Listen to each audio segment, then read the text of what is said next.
Alors voici mon dispositif pour la voix sur LTE. Donc déjà un PC moyen i5 qui fait ENB, CN et IMS.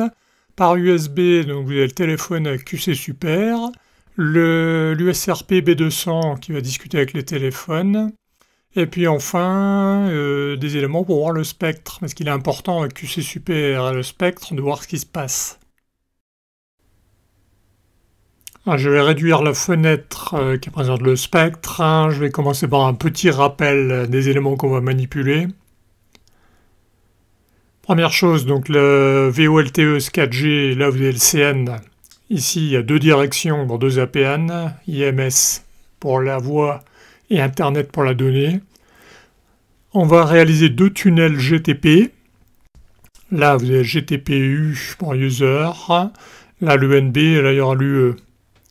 Ici, le deuxième tunnel IMS pour la voix, avec des adresses IP différentes. Si je rappelle un peu ce que c'est qu'IMS, donc ça c'est mes notes, je donne pas ça aux étudiants, ce sera un peu trop. Donc IMS, ici il y a le réseau que je viens de présenter avec les MME, SPJWC, ici le terminal, UNB. Là vous avez le proxy, le point d'accès, alors il y a une partie visit ID home ici pour l'itinérance.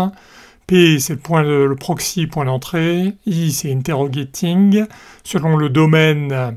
Et puis l'IMSI, par exemple, on va aller demander au HSS quel est le S qui gère l'abonné. S, c'est serving.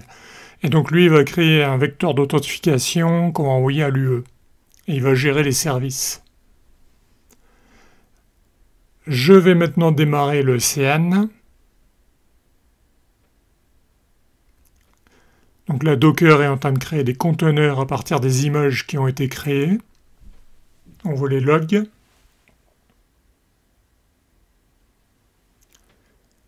J'attends que ça se stabilise et je vais regarder l'état de mes conteneurs. Donc je vois que status, tout est up, il n'y a pas de exited.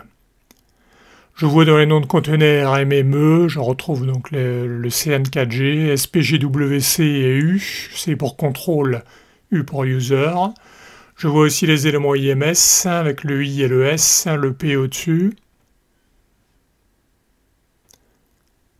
Jusque-là, tout va bien. Comme j'ai démarré le conteneur Open5GS, je peux me connecter à l'interface graphique. Je vois que j'ai déjà créé deux abonnés dans Open5GS. Donc ça, c'est le CN 4G. Là, l'IMSI, le numéro de téléphone pour mon premier abonné.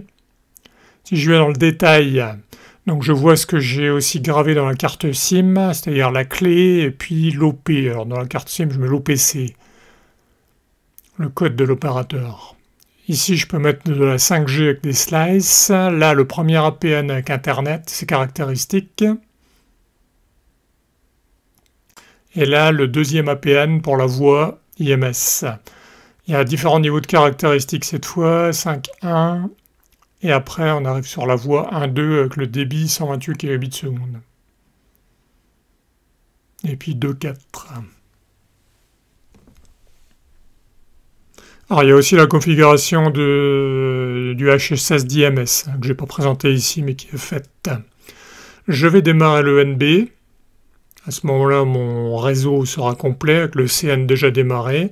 Là, la fréquence est libre. Je démarre le container Docker, et je vais voir un spectro FDM qui va s'afficher.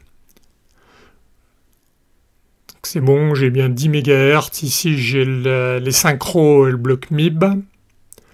La fréquence, 50 PRB, donc 10 MHz. Je rayonne sur une petite distance, ce qui fait que je ne parasite pas le réseau de l'opérateur. Je vais démarrer QC Super sur mon téléphone qui a un câble USB, celui de droite. Là, j'aurai aussi les messages SIP, puisque la voix sur LTE, justement, utilise le protocole SIP. Je vais me déplacer pour sortir mon téléphone du mode avion, puisque mon réseau est prêt, il peut se connecter maintenant au réseau qui est actif. Donc je sors du mode avion. Alors normalement il faut un certain temps pour qu'il se connecte. Là comme j'avais fait des tests, c'est rarissime, il s'est connecté tout de suite. Donc j'ai l'icône VoLTE et j'ai aussi mes messages SIP.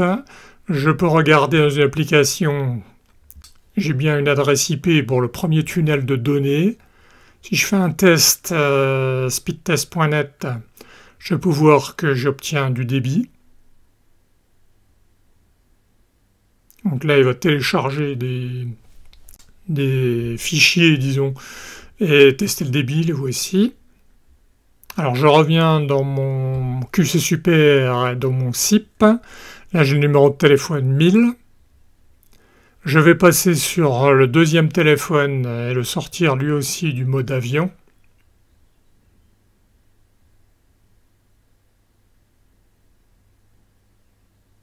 Voilà, c'est un peu plus hésitant.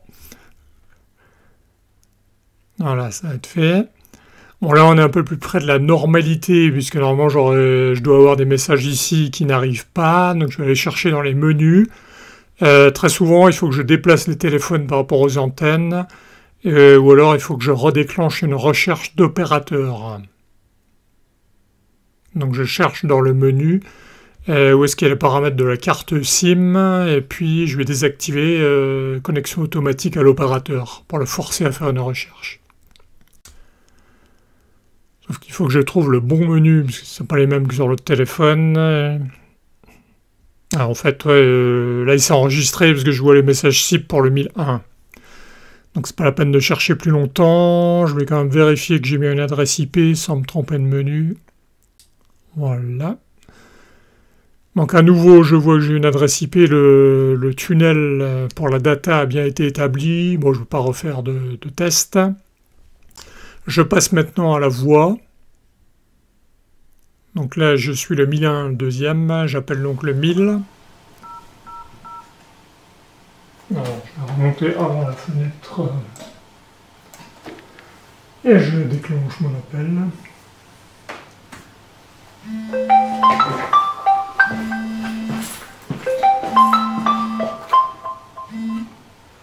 Je prends l'appel, je suis en communication. Bon, on trouve pas d'écho, c'est pas grave. Donc si maintenant je raccroche, je peux couper la communication.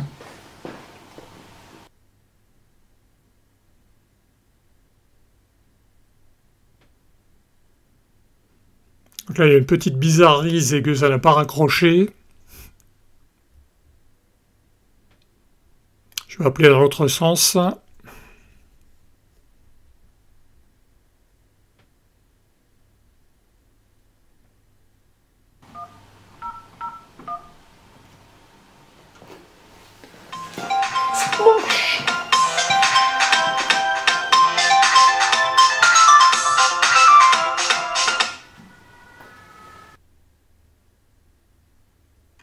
Voilà, donc mon appel est établi, j'ai réussi à appeler dans les deux sens.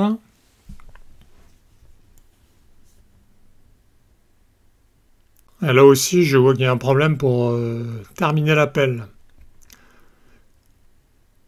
Bon, tout ça, c'est donc en phase de test. Il y a beaucoup de choses à faire, donc je pourrais essayer un appel vidéo ou envoyer des SMS. Sauf que là, ça ne va pas marcher parce qu'en fait, j'ai pas fait la config du CN. Là, j'ai fait la config minimale pour la voix. Donc là, on voit le test pour l'appel vidéo, mais ça ne marche pas. Tout reste à faire.